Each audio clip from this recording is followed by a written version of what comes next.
Assalamualaikum warahmatullahi wabarakatuh. Waalaikumsalam warahmatullahi Bismillahirrahmanirrahim. Bismillahirrahmanirrahim.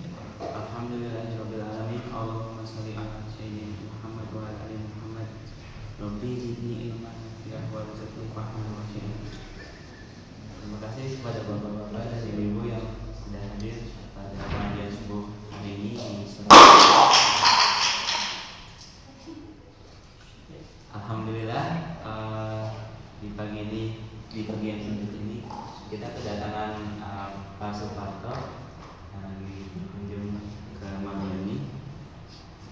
Insya Allah pagi ini yang kita di sidang tausiah dari Pak Suparto. Jadi kalau waktu mengirimkan bantu kita masuk ini kepada Pak Pastor, jadi pakai jas lebih afdol katanya. Apa pare? Coba sama.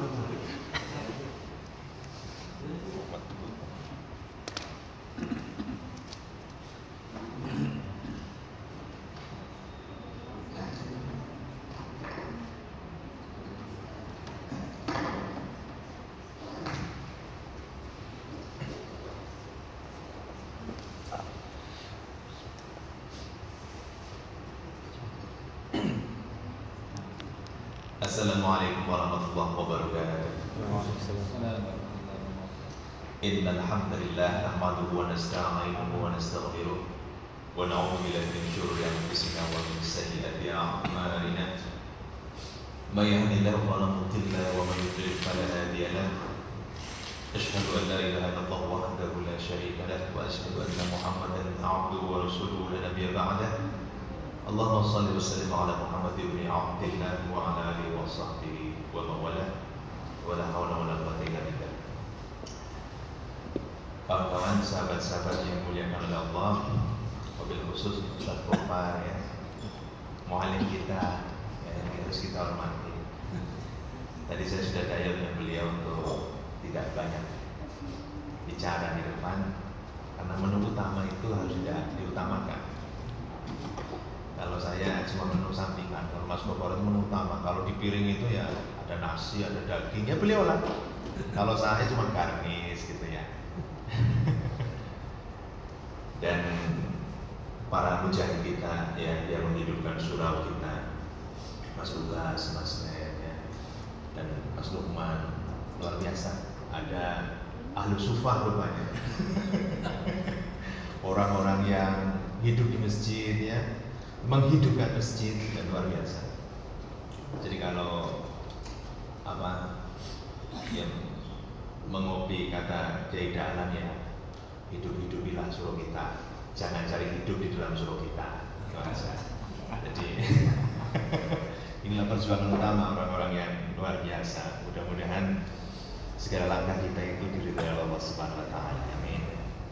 Para akhwat yang dimuliakan oleh Allah, ketika saya diminta oleh Mas Lukas untuk ngisi, saya sudah bilang saya sudah pensiun ceramah, ya, karena saya harus mustami di sini. Buktinya saya sudah tanggalkan peci saya. Ya. Sampai di sini saya nyari-nyari peci nggak ada yang pasnya, karena kegedean kepala, besar kepala. Karena diminta tidak ada kata lain kecuali insya Allah saya sampaikan. Dan begitu saya buka-buka ada satu file, satu kitab lama, jadi kitab Tambial Lafilin yang ditulis oleh Abu Laid As-Samarqandi, salah seorang ulama Samarkand yang sekarang negerinya disebut Uzbekistan. Insya Allah nanti akan saya bahas.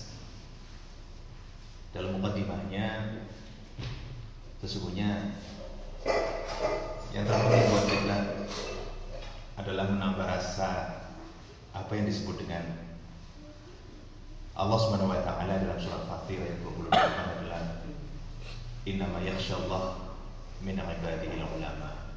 Dan tidaklah ada orang yang begitu merasakan khasya. Khasya itu Rasa takut tetapi bukan takut dalam artian yang kita pahami selama ini. Karena kalau takut kepada makhluk, maka yang terjadi adalah menjauh. Kita takut pada harimau, maka begitu lihat harimau kita lari. Kita takut pada anjing, maka begitu kita dengar anjing menggonggong, kita ingin menghindarinya. Tapi semakin takut kita kepada Allah, justru kita semakin mendekat. Inilah perbedaan kita ketika kita takut pada Khalik, ketakutan kita justru membuat kita dekat pada Allah. Tetapi ketakutan kita pada makhluk membuat kita menjauh pada makhluk itu. Maka dikatakan, ahlan Pak, gimana? Innama yakhshallaha min ibadil ulama, maka tidaklah takut kepada Allah kecuali hamba-hambanya yang ulama, hamba-hambanya yang memiliki ilmu. Saya yakin sahabat-sahabat akhwat adalah orang-orang yang berilmu. Kata Rasulullah SAW, fadlul alim 'ala al-'abid ka fadlil qamar lailatul badr 'ala sa'iril kawakib. Jadi keutamaan orang alim dibanding seorang hamba yang beribadah tanpa ilmu itu ibarat bulan purnama yang bersinar dibandingkan dengan bintang ke bintang yang lain. Jadi kalah pancarannya, ya, kalah pancarannya. Bahkan ini hadis Abu Nu'aim, dalam hadis Imam Tirmidzi dikatakan fadlul alim 'ala al-'abid, itu kata Rasulullah kafadli 'ala adnakum. Keutamaan orang alim dibandingkan orang-orang hamba yang beribadah tanpa ilmu itu kafadli 'ala adnakum. Itu seperti keutamaanku dibandingkan dengan orang-orang yang paling rendah di antara kalian. Jadi bandingkan Rasulullah dengan orang yang paling rendah, itulah tingkatan orang-orang berilmu dibandingkan dengan hamba yang hanya beribadah saja. Wah, udah ini ketemu lagi ya, basuh lagi nih.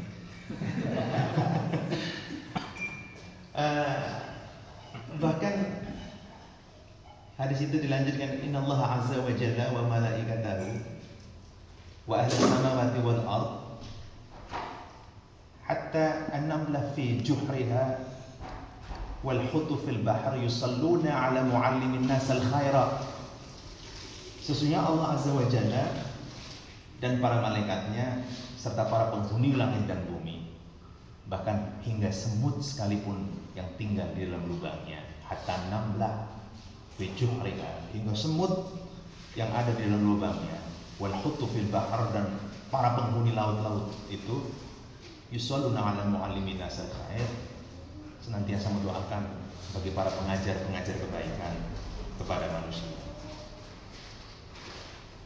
Hadirin yang dimuliakan oleh Allah, selama kita memiliki satu semangat untuk berbagi kebaikan, insya Allah kita menjadi hamba-hamba yang alim. Kadang-kadang ketika kita menyebut ulama, maka persepsi kita itu hanya kepada para kaum agamawan.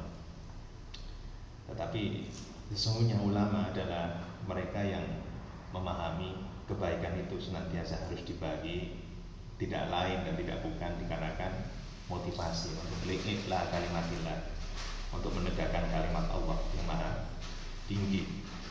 Hadirin yang dimuliakan oleh Allah, saya mulai dengan satu bab pertama. Bagaimana saya janjikan, saya tidak akan lama-lama ya. Nanti Ustaz Gofar tolong dilanjutkan. Enggak, ini 15 menit. Berkatalah sang penulis buku ini, ya, Qal al-Faqih, beliau meriwayatkan bab ikhlas itu dengan awal hadis mengenai hal yang dikhawatirkan oleh Rasulullah SAW. Bahwasanya Ana Nabi sallallahu alaihi wasallam qal, sesungguhnya Nabi Muhammad sallallahu alaihi wasallam itu berkata, jadi akhwafu ma akhafu alaikum syirkal asghara, sesungguhnya yang paling aku takutkan dan terjadi pada kalian ada yang disebut dengan syirik kecil. Qalu ya Rasulullah wa ma syirkul asgharu, maka para sahabat bertanya, wahai Rasulullah, apakah syirik kecil itu? Qala, maka berkata Rasulullah, ar-riya'u, riya itulah syirik kecil. Yaqulullahu ta'ala lahum yauma yujazal ibadu bi a'malihim. Karena Allah itu bakal bertanya kepada para manusia, yauma yujazal ibadu bi a'malihim, pada hari di mana setiap hamba itu akan diganjar berdasarkan amal-amal mereka. Maka Allah berkata kepada orang-orang ini, idhabu ila ladzina kuntum turauna lahum fid dunya. Pergilah engkau kepada orang-orang yang kalian cari pujian-pujian itu ketika kalian hidup di muka bumi ini. Fanduru hal tajiduna indahum khaira, maka lihatlah apakah kalian menemukan pada diri mereka kebaikan-kebaikan itu. Hadirin yang dimuliakan Allah, sepertinya relevan ketika kita diingatkan dalam hadis ini. Ini merupakan hadis yang sudah lama kita tahu kalau bicara mengenai syirik kecil, tetapi relevan dalam kehidupan kita. Kenapa kemudian terjadi kemunduran umat? Tidak lain, yang awal terjadi adalah karena syirik kecil kita yang senantiasa mencari ridho makhluk daripada ridho Allah. Senantiasa yang kita cari adalah pujian makhluk daripada pujian Allah. Kenapa kemudian terjadi ketidakdisiplinan di jalan misalnya? Kalau kita yang tinggal di Jakarta itu pasti mafhum bahwa wajah civilization, wajah peradaban sebuah negeri itu bisa dilihat dari wajah peradaban di jalan raya. Jadi kalau kemudian kesemrawutan, ketidaktertiban, itu kenapa terjadi? Tapi kalau kemudian ada polisi yang ngatur, itu bisa kemudian tertib. Ya kan syirik itu tadi. Jadi kalau tidak diawasi, maka tidak akan tertib. Seorang karyawan misalnya, dia akan senantiasa bagus kerjanya. Itu kalau bosnya itu ada syirik kecil. Itu semuanya berawal dari itu.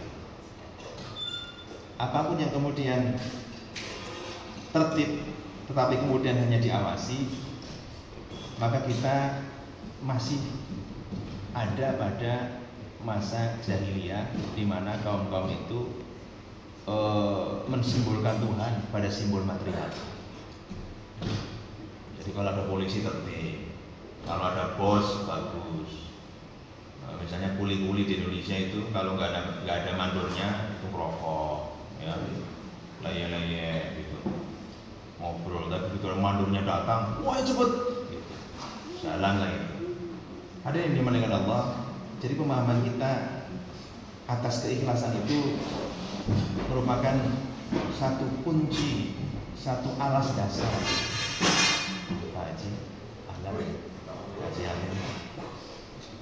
bagi kita untuk berbuat baik. Surau kita itu menjadi indah, menjadi bagus. Saya yakin dikarenakan adanya orang-orang yang ikhlas di hatinya hanya untuk mencari keridhaan Allah Subhanahu wa taala. Karena bagi orang-orang yang ikhlas, dia mungkin lebih nikmat andai kata dihujat, dihina dan dimaki daripada dia dipuji. Karena hinaan dan cacian itu menjadi satu latihan bagi dia. Apakah yang dilakukan itu betul-betul karena Allah Ta'ala atau karena manusia di sekitarnya? Saya yakin segala perjuangan ini didasarkan kepada satu cita-cita bahwa umat Islam itu butuh satu ruang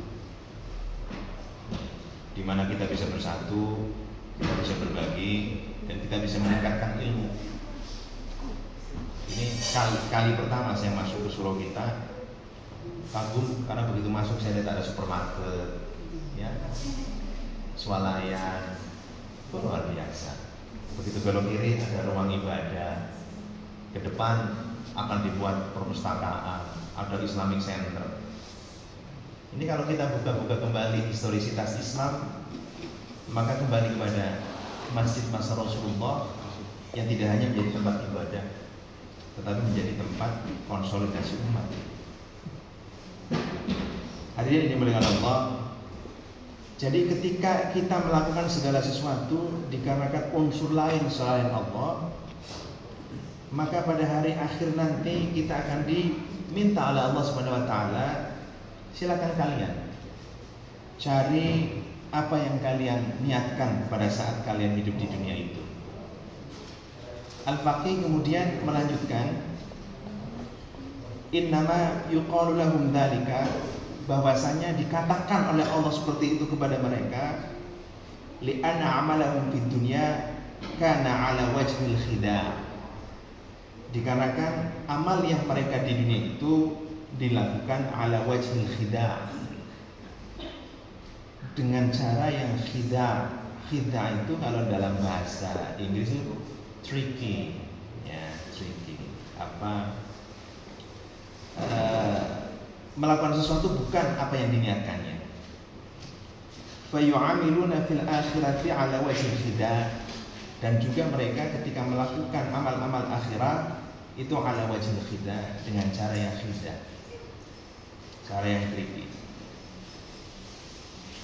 Wa huwa kama qala Allah Ta'ala, sebagaimana Allah berfirman, innal munafiqina yukhadi'una Allah wa huwa khadi'uhum. Sesungguhnya orang-orang munafik itu memperdaya Allah, padahal Allah yang memperdaya mereka. Yakni yujazihim jaza'al khida', dan Allah itu memberikan satu ganjaran dikarenakan mereka tidak memiliki niat karena Allah. Fa yubtilu thawaba a'malihim, dan Allah kemudian membatalkan seluruh ganjaran amal-amal mereka. Makanya kemudian Allah mengatakan, idhabu ilal ladzina kuntum amiltum li ajlihim, maka pergilah kalian kepada orang-orang atau segala sesuatu yang kalian niatkan. Jadi ketika kita bekerja kemudian diniatkan karena bos kita, maka di akhirat kelak akan diperintahkan oleh Allah, jangan cari ridhoku, tapi carilah pertolongan atau ridho orang-orang yang kalian cari pujiannya itu. Fa innahu la thawaba li a'malikum 'indi, maka sesungguhnya tidak ada ganjaran apapun pada diriku Allah untuk kalian. Li'annaha lam takun liwajhillahi ta'ala, dikarenakan amal-amal kalian itu tidak dilakukan dikarenakan Allah Ta'ala. Wa inna ma yustajabul 'abdu thawaba, sesungguhnya seorang hamba itu akan diberikan ganjaran amalnya idza kana 'amaluhu, jika amal ibadah mereka itu khalisan liwajhillahi ta'ala, itu ikhlas dikarenakan Allah Ta'ala. Fa idza kana li ghairihi fihi syirkatun, dan jika niatnya itu dikarenakan sesuatu yang lain, ada unsur persekutuan, fallahu bari'un minhu, maka Allah itu tidak akan ngurusin dia. Jadi betapa syirik kecil itu menjadi tradisi dalam kehidupan kita dan menjadikan kita tidak menjadi orang yang self-regulated person, orang yang bisa mengatur diri sendiri. Bukankah terkadang kita menjadi begitu bagus ketika kita bermulazamah dengan orang lain? Maka betul kata Shakespeare, ya, bahwa sesungguhnya manusia itu memiliki banyak topeng dalam kehidupan kita. Dan hidup ini laksana stage, laksana panggung saja, kata Shakespeare. Coba ketika kita bermulazamah dengan istri kita, maka topeng kita adalah topeng suami. Ketika kita berkaitan dengan anak kita, maka topeng kita adalah topeng bapak. Ya. Ketika kita berkaitan dengan sahabat kita, maka topeng kita adalah teman mereka. Banyak sekali kita tanpa sadar dalam aspek sosial, kita punya peran, ya, kita punya topeng yang luar biasa. Maka Al-Ghazali mengatakan, akhlak itu sebenarnya ketika kita sendirian, bukan ketika kita bermulazamah dengan orang lain. Di manakah keaslian kita? Ya keaslian kita yang ketika kita sendirian itu. Coba aja.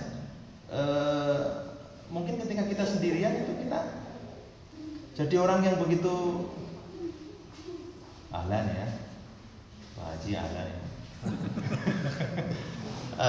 Ketika kita sendirian coba umpamanya dalam kasus buang angin aja ya, kita kan kalau sendirian bebas banget itu, brok gitu ya umpamanya, bebas sekali itu, bebas. Dan itulah diri kita.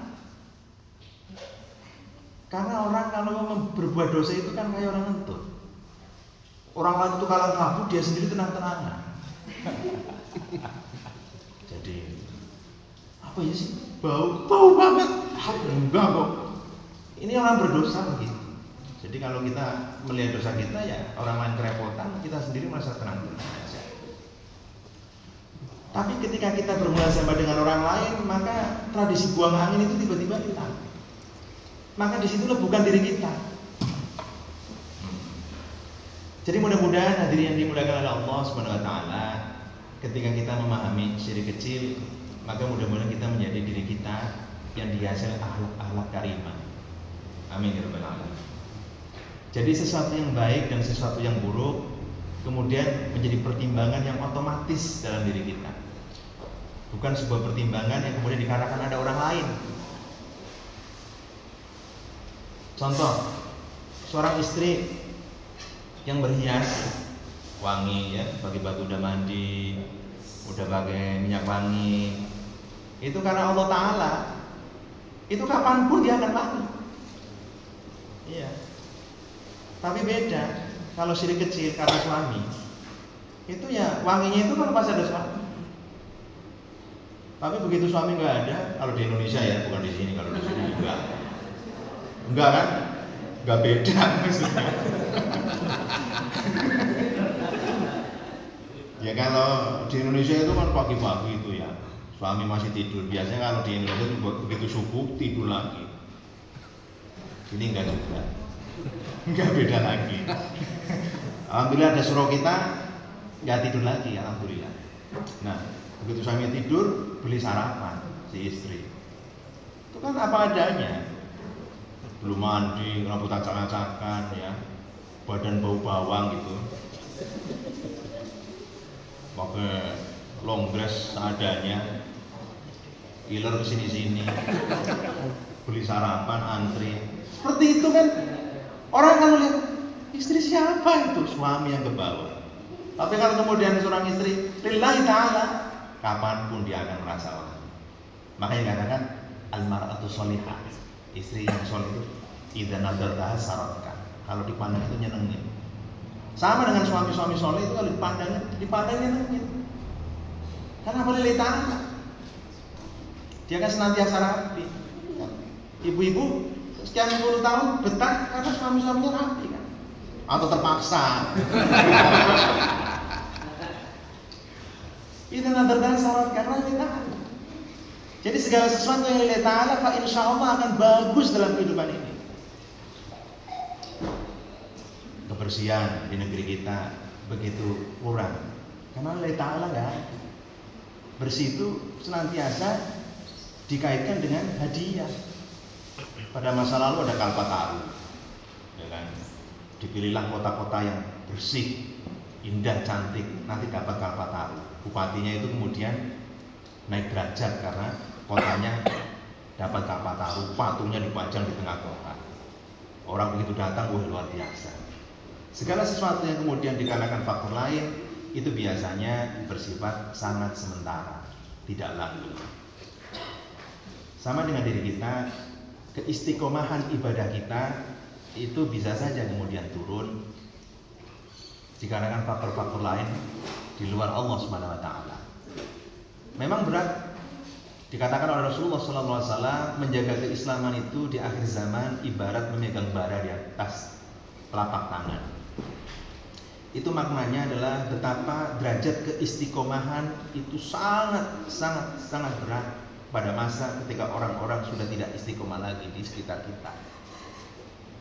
Seberapa banyak di antara kita yang pada awal-awal misalnya begitu suka sholat duha, tapi kemudian hilang dari kehidupan kita.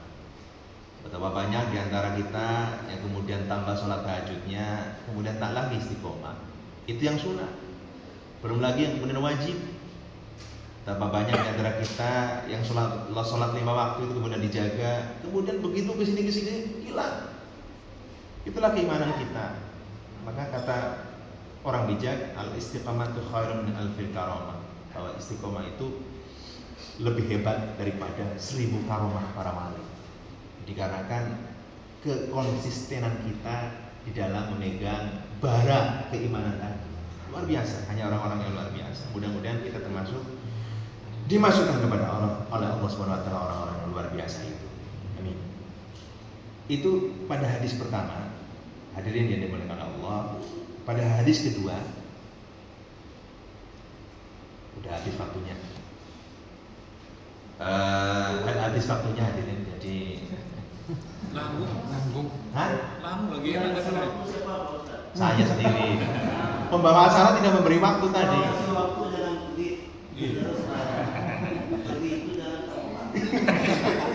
Ilmu yang tidak lengkap itu lebih berbahaya.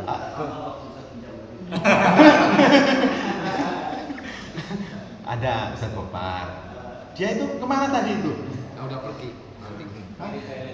Ke toilet. Oke. Sementara nunggu Ustaz Gopar di toilet, dia lagi berwudu untuk tampil di depan. Hadirin yang dimuliakan Allah, hadis kedua itu dikatakan begini. Dari Abi Hurairah ta'ala Nabi sallallahu alaihi wasallam, dari Abi Hurairah dari Nabi Muhammad sallallahu alaihi wasallam, yaqulullahu ta'ala, maka Allah berfirman dalam hadis qudsi itu dalam Sahih Ibnu Majah dikatakan, ana aghna syuraka'i 'ani syirk wa man 'amila 'amalan usyrika fihi ghairi fa ana minhu bari'. Sesungguhnya aku, kata Allah, itu aghna syuraka'i 'ani syirk. Aghna itu dalam kata itu dari kata secara harfiahnya ya lebih kaya. Ya, lebih kaya. Ana aghna syuraka'i, aku lebih kaya. 'Ani syirki, dari sekutu-sekutu manusia yang dibuat-buat manusia. Allah itu lebih kaya. Maknanya apa? Andai kata kita tidak sujud di hadapannya, andai kata kita tidak beribadah karena Allah Ta'ala, itu sama sekali tidak mengurangi kehormatan Allah. Andai kata seluruh umat manusia itu tidak sholat semuanya, itu pun tidak akan mengurangi keagungan Allah. Andai kata manusia-manusia kaya sudah tidak lagi pergi ke Makkah Mukarramah, itu pun tidak akan mengurangi kekayaan Allah. Jadi jangan sekali-kali kita merasa bahwa ketika kita beribadah kepada Allah itu akan menambah kemuliaan Allah. Sama sekali tidak. Karena Allah itu tidak butuh seperti itu. Kadang terlintas dalam hati kita begitu kita melakukan ibadah yang derajatnya dalam penilaian kasat mata kita itu lebih hebat dari orang lain, maka dalam hati kita itu akan muncul rasa luar biasa saya dibanding orang-orang ini. Ketika saya bisa membaca Al-Quran, muncullah bersitan dalam hati kita, luar biasa saya ini. Padahal pada saat itu tanpa kita sadari, kita mengurangi aspek keikhlasan itu karena membandingkan diri kita dengan orang lain lebih tinggi, maka dia telah mencuri salah satu aspek dari sifat Allah, yaitu keagungan. Kita ingat dalam kisah iblis yang kemudian diusir dari surga, itu dikarenakan dia mencuri sifat Allah, yaitu takabbur. Fir'aun kemudian dilaknat oleh Allah karena takabbur. Qarun dilaknat oleh Allah karena dia merasa kaya. Sifat-sifat ini yang dikatakan oleh Allah, ana aghna syuraka 'ani syirk, aku itu paling kaya dibandingkan yang dipersekutukan manusia. Ketika orang-orang membuat sesembahan Allah dalam bentuk patung, itu kan pada masa lalu.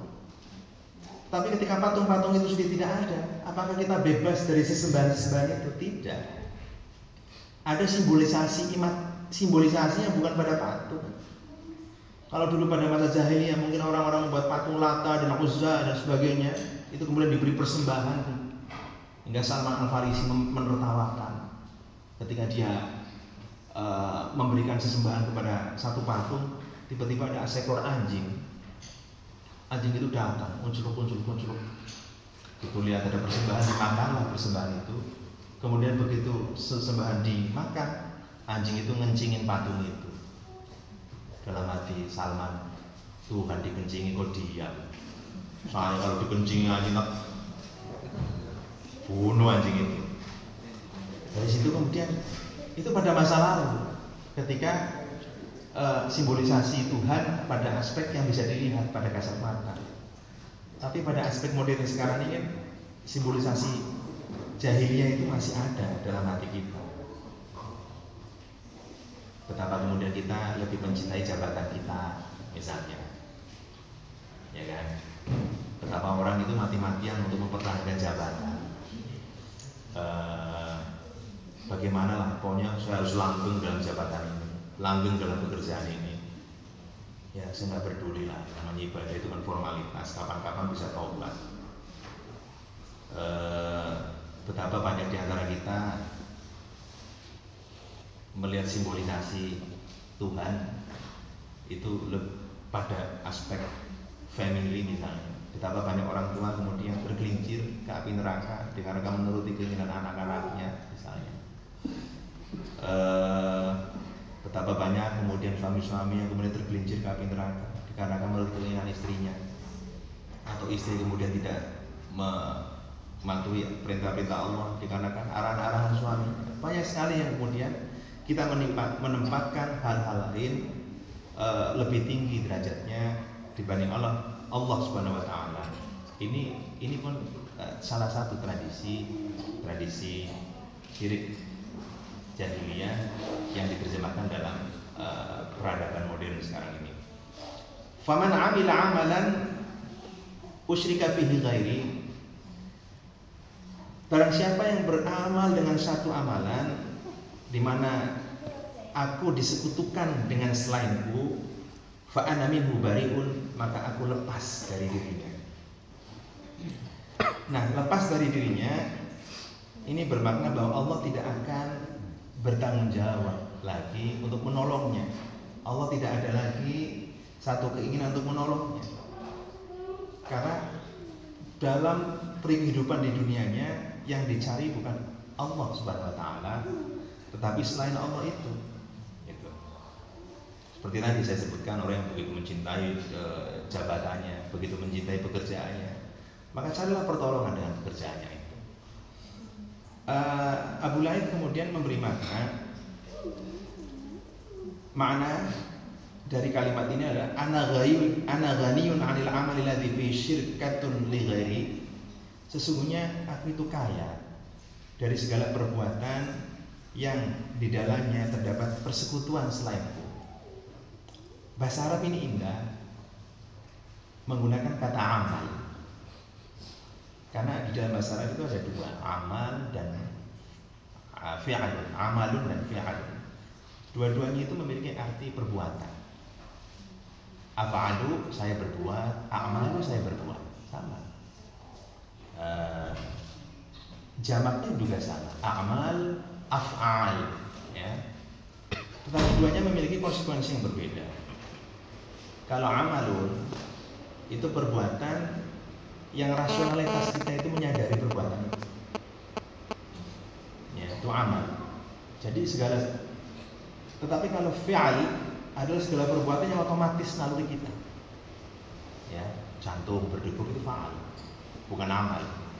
Mata itu berkedip itu fa'al, ya, perbuatan yang sudah otomatis. Tetapi kalau amal itu rasionalitas kita, niat kita itu kemudian terlibat di dalam kelakuan kita. Kedepnya mata itu kalau normal itu fa'al. Tapi kalau kedepnya cuma sebelah kiri ke Bang Nel, misalnya, itu amal. Ya, beda. Pandangan mata itu kalau pakai amal itu beda. Karena rasionalitas dan niat itu ada. Makanya tidak salah ketika Rasulullah menyebutkan innamal a'malu binniyat. Ya kan? Segala amal karena rasionalitas yang muncul. Binniyat itu dengan niatnya. Allah itu ghaniyun 'anil amal, bebas karena merasa kaya dari segala perbuatan. Alladzi fi syirkatun li ghairihi, yang ada persekutuan selain aku, mimman amila amalan li ghairi wajhi, dari orang-orang yang melakukan amalan dikarenakan sesuatu selain aku, kata Allah. Fa ana minhu bari, maka aku bebas, tidak punya tanggung jawab apapun dari dirinya, yakni minal amali, dari perbuatan yang dia lakukan. Wa yuqalu, dan dikatakan yakni minal amil, dari pelaku amal, pelaku perbuatan itu. Maka dikatakan amalan sholihan, perbuatan yang baik. Kenapa kemudian dikatakan perbuatan baik? Karena nurani dan rasionalitas kita itu terlibat. Saya yakin bahwa orang-orang yang berbuat buruk pasti menyadari bahwa itu buruk. Tidak ada maling yang kemudian menyadari bahwa perbuatan malingnya adalah perbuatan baik. Itu tidak ada. Dan orang yang melakukan perbuatan baik pasti di dalam hatinya itu merasa bahwa ini kebaikan.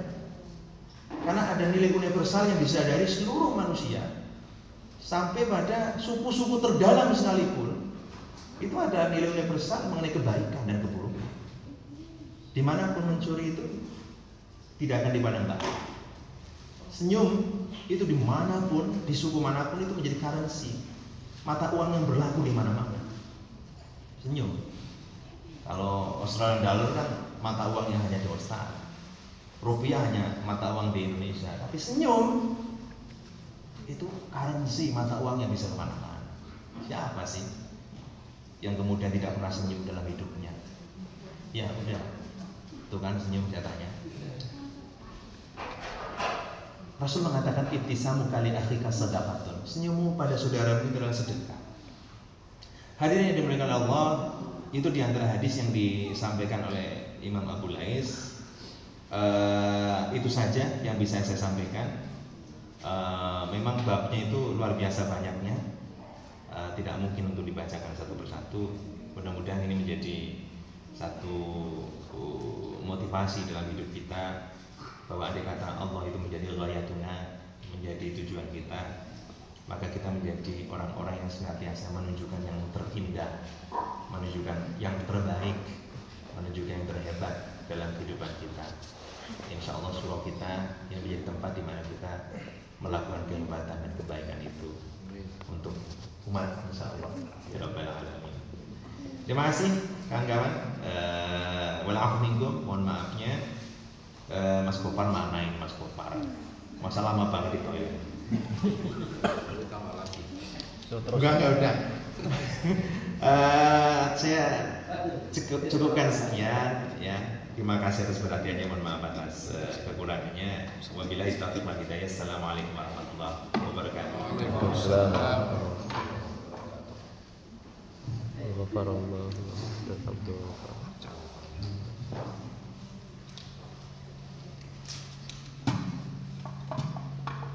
Ya. Udah. Satu hadis lagi. Kopar pulang.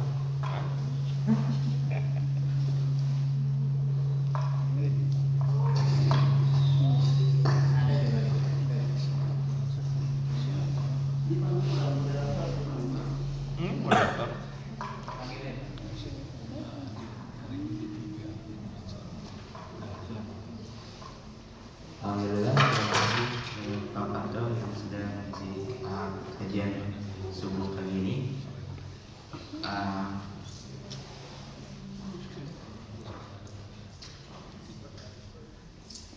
Tadi Mas Gofar pesan hari ini mau simpan tenang aja, soalnya hari ini jadwalnya sibuk. Jadi untuk ini aku mengulas masalah dari pasal sedikit tadi.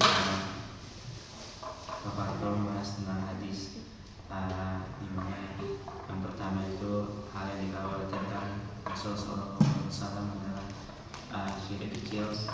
Contohnya yang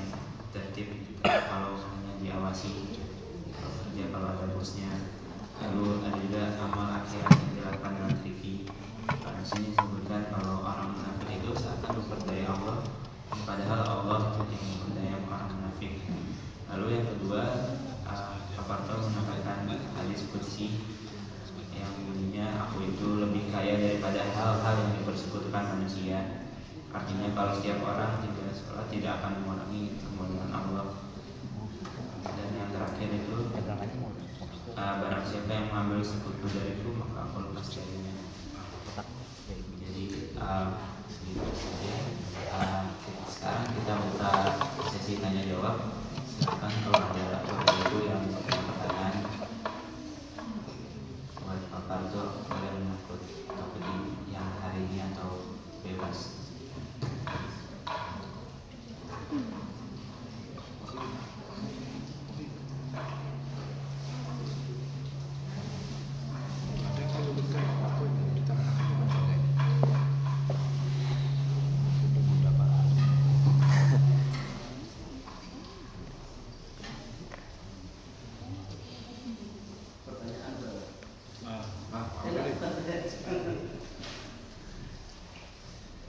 Alhamdulillah nggak ada. Mumpung ada di sini loh. Besok udah nggak ada. Ya udah saya bertanya aja Bang. Jadi Ya udah. Kalau ya udah nggak ada. saya bertanya sekarang. Nomor satu, terima kasih Pak Parto. Iya. Sampun rawuh memiliki. Iya, Mas saya. Jadi saya tidak memuji apa-apa tapi komunitas kita itu khususnya di kita lah di AMCP itu sekarang alhamdulillah sudah ini belum bertanya ini Pak Parto. Jadi Baru cerita. cerita sedikit. Terus alhamdulillah sekarang sudah mulai besar, sudah mulai ada kegiatan-kegiatan di Westol dan juga di sini dan mungkin juga di level tertentu. Semua itu tidak serta-merta ada, gitu, tapi dimulai dari orang-orang yang betul yang dikatakan beliau, jadi orang-orang yang ikhlas dari awal. Sehingga kalau ikhlas itu buahnya memang akan lebih besar. Jadi buahnya memang akan lebih besar. Nah, saya hanya mikir bahwa apa yang dilakukan oleh beliau termasuk Ustaz Parto ini dulu berapa tahun sebelum kita membentuk surau kita ini itu tidak kecil. Jadi saya kira kehadiran beliau di sini ini harus kita semakin manfaatkan untuk kita saling menambah ilmu dan juga mengungkapkan terima kasih kita kepada beliau-beliau ini yang sudah memulai pekerjaan itu dari beberapa tahun yang lalu sehingga alhamdulillah sudah mulai ada hasilnya dan semoga juga apa yang kita lakukan, apa yang kita kerjakan saat ini terinspirasi dari apa yang dilakukan oleh Pak Parto, kemudian Pak Urai dan bapak-bapak yang lain yang telah membentuk komunitas kita sedemikian susahnya pada saat awal-awal itu. Kita menjadikan inspirasinya dan apa yang kita lakukan saat ini akan dinikmati oleh generasi kita setelah kita insya Allah. Jadi selalu saja selama itu kita lakukan dengan ikhlas, insya Allah nanti hasilnya juga akan semakin banyak. Jadi bosan-bosan Pak datang ke Sinai dan Ke Sinai jauh kan?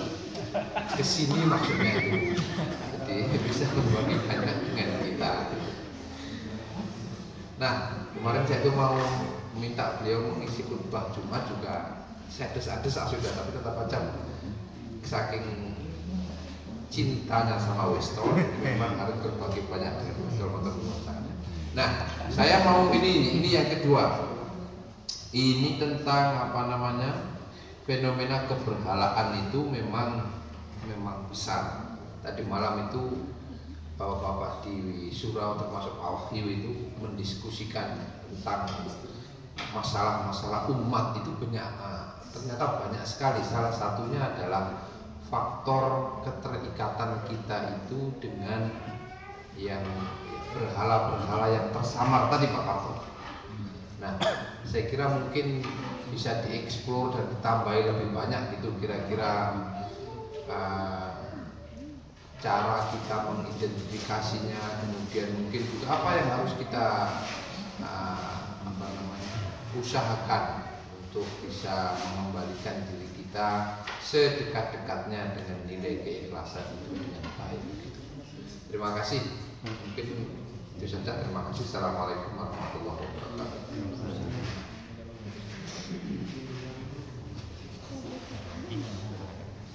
Ada lagi namanya?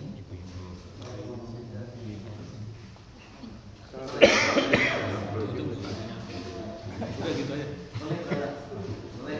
Sebentar nanti ya. Saya mau bertanya nih Pak, mau ingin informasi yang lebih banyak mengenai ini kepemimpinan Rasulullah, karena yang saya tadi salah dengan saya kaitkan dengan keikhlasan tadi. Rasul kan punya banyak sahabat, ya. Kira-kira ada nggak terjadi selama masa kepemimpinan beliau, masa hidupnya, di antara sahabat itu merasa dikecilkan, merasa iri hati karena yang satu lebih dimuliakan daripada yang lain. Jadi sebagai waktu itu kan Rasul sebagai pemimpin panglima perang, bagaimana dia attitude-nya sebagai pemimpin sehingga para sahabat itu merasa kok semuanya sama-sama merasa dimuliakan oleh Rasulullah. Tidak ada yang satu lebih dari yang lain. Sehingga kalau diundang itu undang semua. Tidak dibeda-bedakan. Kalau kita lihat acara masalah keikhlasan, fenomena yang ada pada masa sekarang itu kalau kita kaitkan dengan keikhlasan tadi, bahwa kalau seorang sahabat tidak mensupport suatu ide yang bagus, itu kadang-kadang masyarakat in general saja tidak ikhlas. Padahal caranya kita mengorganize masyarakat itu membuat satu atau dua sahabat kita merasa ada tapi tiada. Kira-kira di zaman Rasulullah ada nggak pernah terjadi, dan kira-kira kepribadian Rasulullah yang membuat para sahabat untuk semuanya bisa merasa paling dekat dengan Rasulullah. Barangkali itu. Ini bukan dengan perasaan, jadi perasaan yang merasa Rasulullah. Ini bukan masalah presiden MCP, karena begini, dalam proses kita mendevelop masyarakat, kita kan harus bersama-sama. Jadi kalau kita kaitkan dengan rasa keikhlasan tadi, kalau kita tidak kita bisa melihat kalau seseorang yang dulunya rajin, dulunya baik, sekarang tidak lagi, kita bekerja dia tidak ikhlas, karena dia begini kan. Barangkali itu, mohon maaf kalau ada yang tidak jelas. Kalau kurang jelas tanya ke saya, ya. Terima kasih Pak Moderator.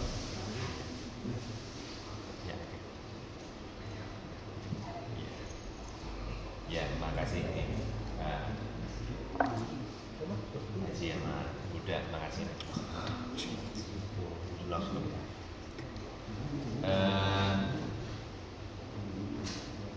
Kalau yang pertama itu berkaitan dengan apa ya tadi? Moderator apa tadi? Tentang berhala. Hadirin dimuliakan oleh Allah, sesungguhnya keberhalaan itu dalam kehidupan kita dikarenakan kita senantiasa mengejar pada aspek kepuasan materi yang secara disadari itu sesungguhnya kepuasan yang sangat sementara. Tidak ada segala hal yang materi itu bersifat kekal. Itu sudah hukum fisika itu. Perubahan adalah perubahan. Yang paling kekal adalah perubahan itu sendiri. Kayu misalnya, apakah kemudian kayu akan senantiasa ada pada kondisi itu? Tidak. Bangunan misalnya, apakah kemudian bangunan itu akan ada pada kondisi itu terus? Tidak. Ada masanya, dia akan berubah. Tubuh kita yang materi ini, apakah kemudian akan awet terus dalam kondisi muda? Tidak. Makanya kemudian orang-orang pada masa lalu itu ingin mengekalkan materi dengan caranya. Pada masa-masa lalu mungkin orang ingin mengekalkan pada aspek materi orang-orang yang hidup dengan cara dibuat patung, ya, agar orang-orang itu kemudian wah ini kekal kehidupannya. Ketika teknologi makin canggih, kemudian mumifikasi muncul. Raja-raja Mesir kemudian dimumi untuk mengekalkan materi. Ketika kemudian muncul lagi teknologi lukis, maka orang kemudian dilukis, mengekalkan memori dari materi itu. Kemudian berkembang lagi teknologi fotografi. Kalau kita motret-motret, sesungguhnya apa yang terjadi dalam otak kita? Ingin mengekalkan materi itu. Kita tidak ingin sebuah momen itu terhapus oleh angin, and then we want to materialize the memory. Ya, kita ingin mematerialkan itu memori kita lewat foto. Nongkrong di St. Kilda, jepret. Numpak tram, mumpung hidup di Melbourne, kapan lagi sih? Jepret. Gitu misalnya. Ini kok nggak ada yang jepret ya saya? Oh ya, makasih Mas Lukman. Jepret lagi. Jepret kayak karet maksudnya. Jadi dari awal sesungguhnya kita terikat materi. Maka tubuh kita sekalipun ini berubah. Banyak orang yang kemudian ingin mengawetkan tubuh kita dengan operasi plastik misalnya, untuk tidak pakai plastik resek ya, operasi plastik itu misalnya. Itu kan pengen mengekalkan apa? Melawan ya hukum Allah itu. Orang-orang yang kemudian apa? Yang tadinya wajah itu mulus kemudian tiba-tiba ada kerut, kaget. Kok sudah ada kerut ya? Satu, oh tambah lagi. Bulan depan tambah lagi berkerut-kerut. Misalnya uban ya, yang tadinya putih, orang mengenalkan dengan semir. Wah, pokoknya begitu muncul satu dudut, satu cabut gitu ya, hingga bosan sendiri, itu pasrah aja lah saya. Kemudian putih semua gitu dah. Inilah perubahan dalam tubuh kita. Apakah kemudian kita ingin kelihatan awet muda, kemudian kita pakai baju SMA tiap hari? Enggak tuh. Tuh digeguyu kucing, ditertawain kucing.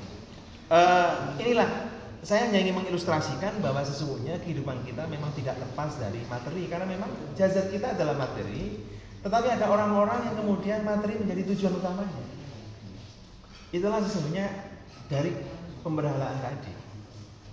Segala sesuatu yang tidak memiliki direct satisfaction itu bukan tujuan saya. Long term satisfaction itu tidak bisa kebayang.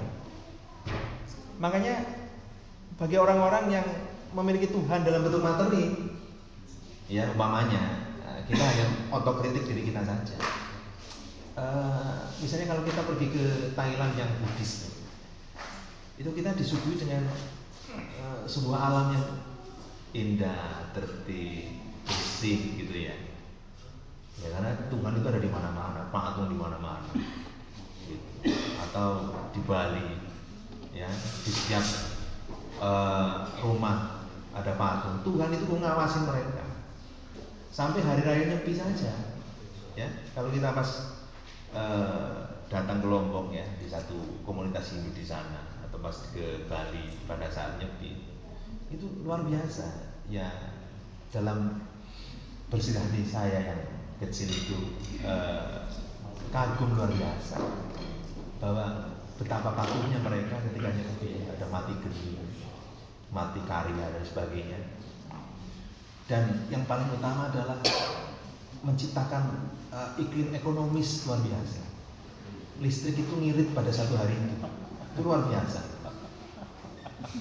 Kalau umat Islam itu justru ketika muncul mandat puasa, itu bukan ekonomis yang muncul, pemborosan. Iya. Musola yang tadinya itu mati pada jam 7 misalnya listriknya, itu bisa sampai jam 12 karena ada tanda rusak. Itu bukan nyindir suruh kita ya. Atau misalnya makan yang biasanya normal belanjanya itu mungkin hitungannya $50 umpamanya. Tapi begitu puasa itu bisa naik budget kita. Kan heran. Puasa yang dimandatkan oleh Allah untuk mengajarkan kita ekonomis, tetapi justru berbalik. Pada saat puasa itu menjadi hal yang sangat boros. Ketika hari raya mengajarkan kita untuk perbaruan iman, itu justru menjadi hari yang paling boros dalam kehidupan kita. Dan jadi ketika akhir-akhir puasa banyak orang yang mencari Lailatul Qadar, itu banyak orang yang kemudian leye-leye keder. Mikir ya, aduh ini belum ada modal untuk beli baju baru. Sholat Idul Fitri baju lama, nggak pede. Jadi direct satisfaction ini yang membuat kita kemudian jadi orang-orang yang terikat kepada materi yang luar biasa. Ini loh, artinya belum tercerahkan. Kepuasan itu hanya pada lidah, mata, dan fisik. Tapi bagi orang-orang yang tercerahkan bahwa kepuasan itu adalah ketika kita berbuat baik. Makanya Rasulullah SAW mengatakan man sana sunatan hasanatan falahu ajrun ka ajri man amila biha hatta yaumil qiyamah. Barang siapa menunjukkan perbuatan baik kepada seseorang, maka dia akan mendapatkan pahala sebagaimana orang yang ditunjuki kebaikan itu hingga hari kiamat kelak. Ini kan luar biasa, bahwa hanya mengajarkan kebaikan, ya, kemudian orang itu melakukan kebaikan apa yang kita ajarkan itu, maka itu menjadi investasi. Dan kita tidak melihatnya sebagai direct satisfaction, karena itu long term satisfaction. Wal akhiratu khairu wa abqa. Ini motivasi kita bahwa akhirat itu menjadi sesuatu yang kekal. Tapi kadang disalahartikan juga ketika wal akhiratu khairu wa abqa. Yang akhirat itu adalah kekal dan lebih baik. Itu biasanya mahasiswa. Penerjemahannya salah. Jadi yang akhir-akhir itu lebih baik gitu kan. Wal akhiratu khair. Akhirnya janganlah 2 tahun tambah 2,5 tahun.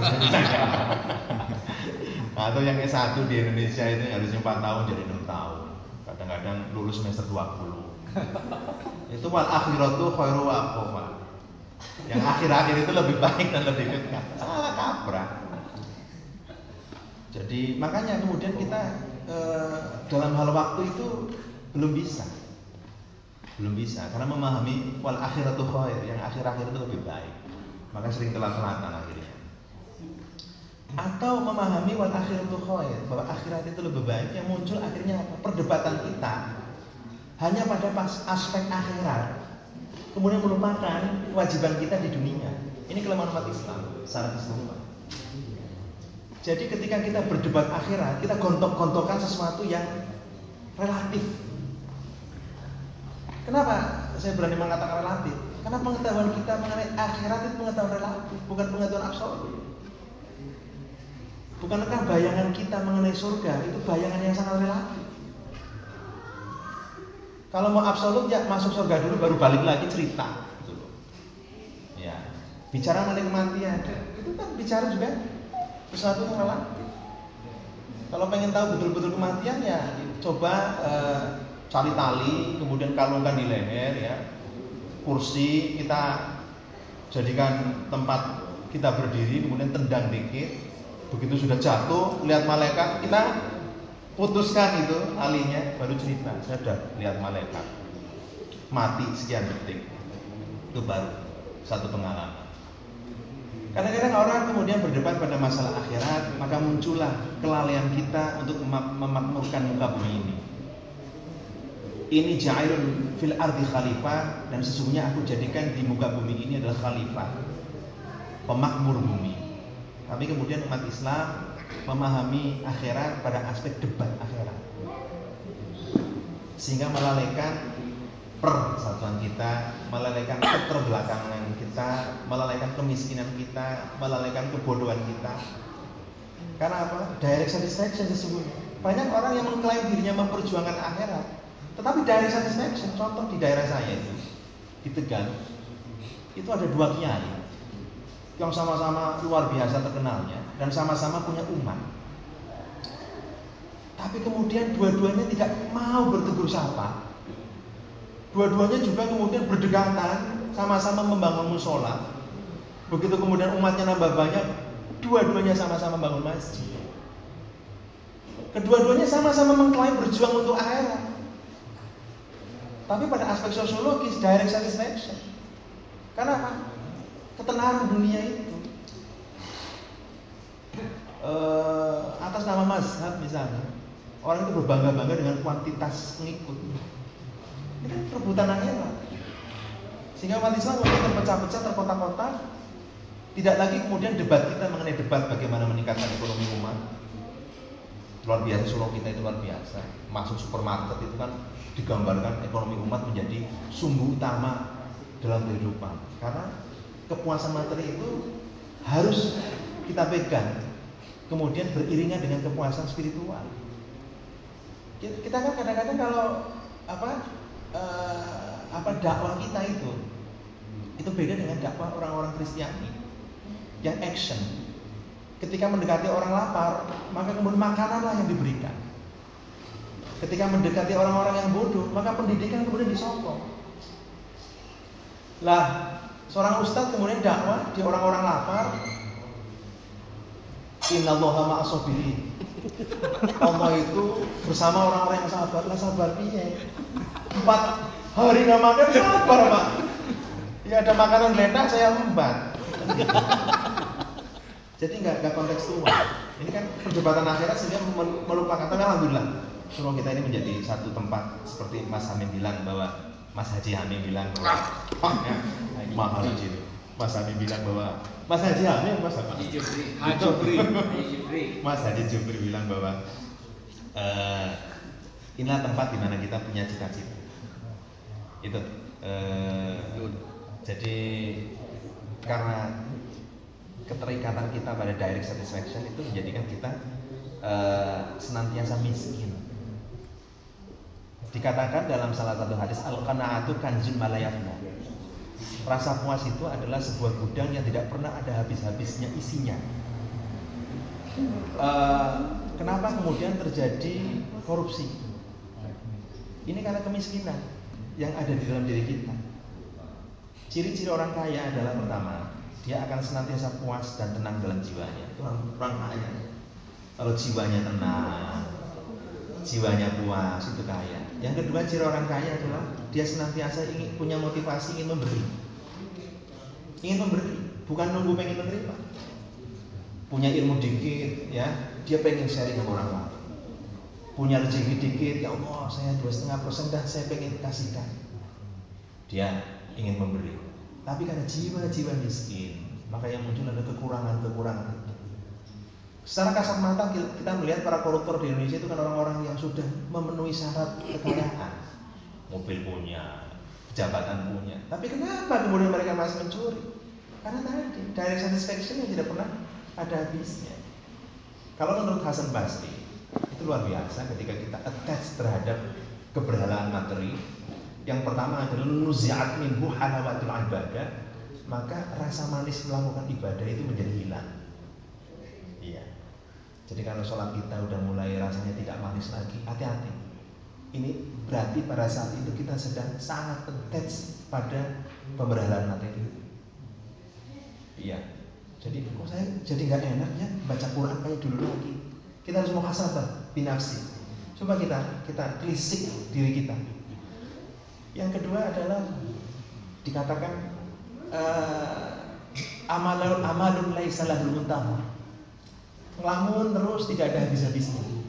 Jadi kalau kita punya amalun, jadi kalau dalam bahasa Arab itu kalau ditulis pakai alif itu artinya lamunan, kalau ditulis pakai ain itu artinya perbuatan. Jadi amalun wa amalun.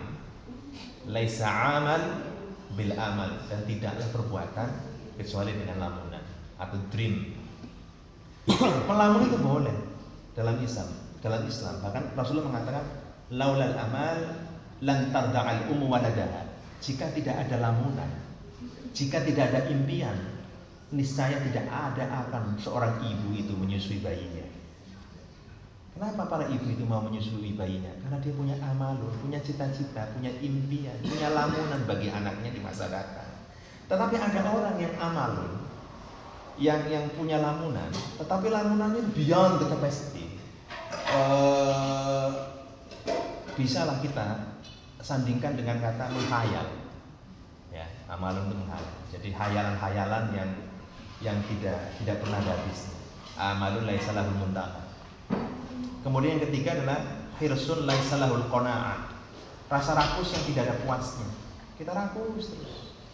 Kita bisa lihatlah bahwa civilized people itu tidak memiliki kerakusan. Civilized people itu memberi. Maka peradaban-peradaban Islam pada masa kejayaannya itu muncul adalah sharing keilmuan karena memberi.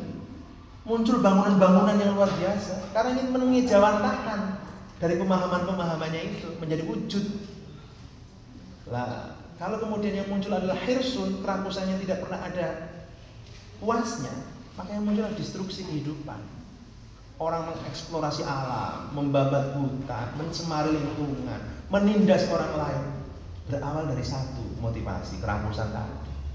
Kenapa kemudian ada negara kuat menindas negara kaya?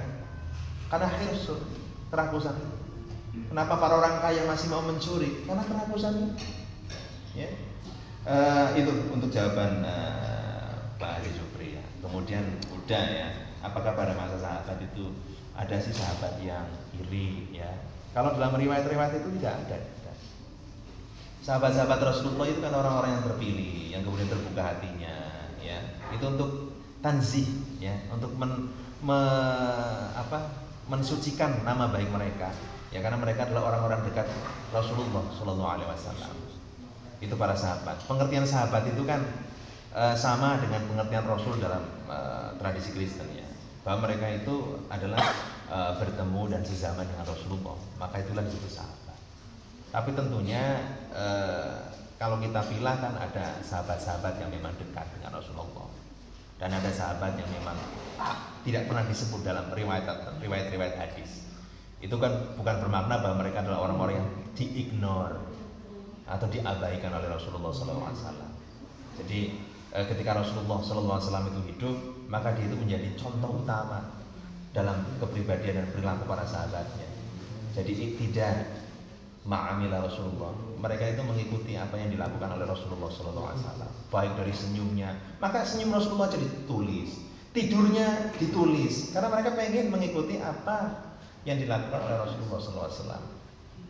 Dikatakan kan dalam Quran kan Rasulullah kan uswatun hasanah liman kana yuridullah wal yawmal akhir wa dzakarallaha katsiran. Dan sesungguhnya Rasulullah itu adalah contoh yang luar biasa bagi siapa? Bagi orang-orang yang menginginkan kedekatannya dengan Allah, dan bagi orang-orang yang beriman pada hari akhirat, dan orang-orang yang berzikir dengan zikir yang langgeng. Zikron katsira itu bukan bermakna zikir dalam aspek kuantitas. Kita itu kalau bertanya mengenai zikir, kemudian zikirnya berapa ribu kali, Mas? Memang ada ya. Itu diperbolehkan. Dalam beberapa tarekat itu hitungan zikir itu menjadi sesuatu yang menjadi rumus untuk kepuasan batiniah. Tetapi kita bisa mengelaborasi lebih jauh bahwa zikron katsira adalah zikir dalam pengejawantahan perilaku. Zikir yang paling real adalah zikir perilaku kita. Bukankah ada 3 fase zikir? Zikir pertama adalah zikir bilisan. Itu biasa kita dengar subhanallah, alhamdulillah, walaikumsalam. Itu kan zikir lisan. Pada fase kedua itu adalah zikir bil qalb, bahwa hati kita itu senantiasa ingat Allah. Itu udah itu zikir Allah. Dan pada fase terakhir adalah zikir bil arkan, zikir dengan perilaku kita karena hasil dari pemahaman di hati. Itu membuang sampah, jangan dong. Allah kan suka keindahan. Saya sakuin aja di sini. Ini udah zikir itu. Tapi kalau balik ke Jakarta kan beda lagi. Zikir udah hilang. Rokok, makan permen, gitu kan. Kadang-kadang mobil mewah gitu ya. Itu makan nasi bungkus di dalamnya, buang di jalan tol. Mobil mewah. Ya. Itulah yang paling berat dalam diri kita adalah zikir pada fase ketiga. Bagaimana mengejawankan zikir itu pada aspek perilaku. Makanya Rasulullah disebut uswatun hasanah sebagai contoh yang teladan tadi. Itu tidak. Terima kasih. Udah cukup ya. Tambah lagi lagi. Saya mau ada yang mau nanya lagi?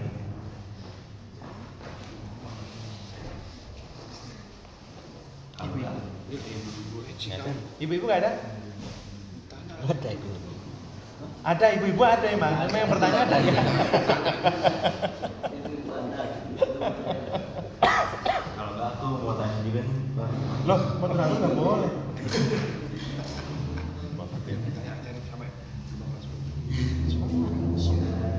Ini tadi kan Pak Barto nyebutin kalau salah satu hal yang dikhawatirkan Rasul SAW adalah kalau kita tertib, kalau diawasi itu kalau dalam kerja sendiri tuh kadang-kadang saya sendiri ini kalau di dalamin susah juga ya, soalnya kan kalau dalam kerja kita harusnya diminta menggunakan waktu sesuai berapa kita bayar dari perusahaan kita. Tapi kadang kala di dalam jam sehari itu 7,5 jam atau 8 jam itu pasti ada aja di mana waktu kita misalnya browsing, main internet. Kalau waktu itu pernah dengar dari satu chat kalau sebagian besar profit perusahaan itu banyak yang hilang ke Facebook. Jadi kita tapi di saat itu kita juga nggak bisa bilang datang ke bos kita kalau ini nih mau bayar sebagian waktu yang kita nggak gunain soalnya waktu itu lagi ada di Facebook.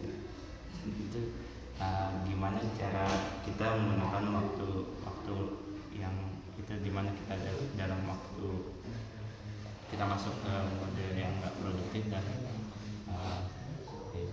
tapi dalam waktu yang harus. Oh iya, terima kasih. Iya, terima kasih.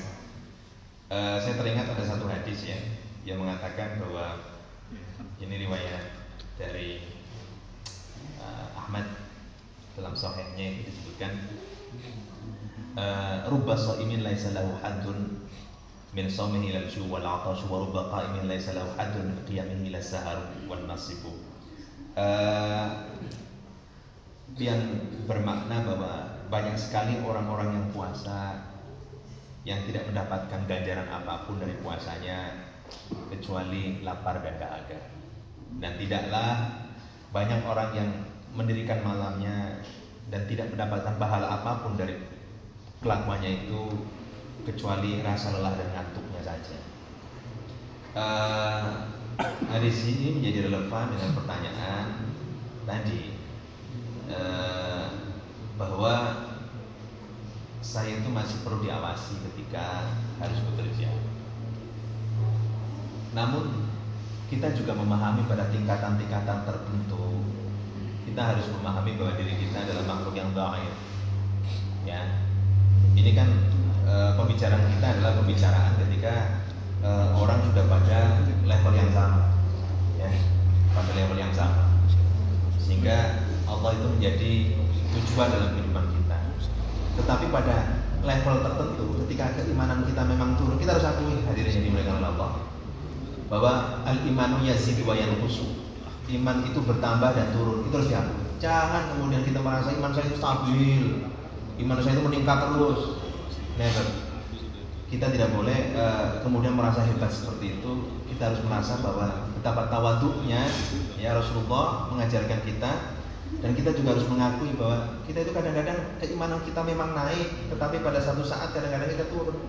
Dan pada saat turun itulah kemudian kita butuh pengawasan itu, ya, untuk apa? Menstabilkan diri kita. Sama ketika para santri di pesantren itu mendapatkan hukuman dari lurah pondok, ya, ataupun ustaz dari santri senior ataupun dari kiai.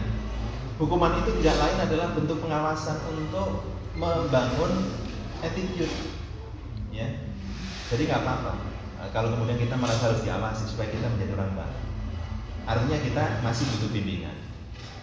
Ada orang yang kemudian berpikir proses, sehingga yang penting saya berbuat baik dalam proses ini. Ada juga orang yang berpikir produk, proses nggak penting, yang penting produk. Tidak. Dikatakan dalam hadis itu adalah khairul amal adwamuha wa in qallat. Sebaik-baik amalia itu adalah kontinuitas meskipun sedikit. Hadis ini bermakna bahwa proses itu sangat penting dalam kehidupan kita, ya kan? Bahwa produk itu menjadi aim, menjadi tujuan kita, tetapi untuk menggapai produk itu proses pun harus baik pula. Jadi pengawasan itu adalah untuk memastikan bahwa proses itu berjalan dengan baik, dan itu berkaitan pula dengan teori pendidikan, ya, reward and punishment. Orang baik kemudian diberi penghargaan, yang tidak bagus kemudian diberi hukuman. Itu merupakan memastikan proses. Jadi that's fine, nggak apa-apa. Tapi bukan itu yang menjadi tujuan kita bahwa kita pengen diawasi terus. Kita ada motivasi untuk, kata Rasulullah, orang yang beruntung adalah orang yang hari ininya lebih baik daripada hari kemarin, dan orang yang hari esoknya itu lebih baik daripada hari ini. Ini orang beruntung. Jadi motivasi itulah yang harus kita tanamkan agar kita menjadi orang yang beruntung. Terima kasih hadirin atas pertanyaan-pertanyaannya, ya. Mudah-mudahan bermanfaat, wabil khusus buat saya. Dan mohon maaf andai kata ada hal-hal yang tidak berkenan di hati. Terima kasih atas organizingnya. Mudah-mudahan Allah senantiasa memberikan hal yang terbaik dalam kehidupan kita. Amin ya rabbal alamin. Dan sebaliknya, mudah-mudahan kita menjadi orang-orang yang senantiasa termotivasi untuk menunjukkan dan berbuat yang terbaik dalam kehidupan kita. Wabillahi taufiq wal hidayah. Wassalamualaikum warahmatullahi wabarakatuh.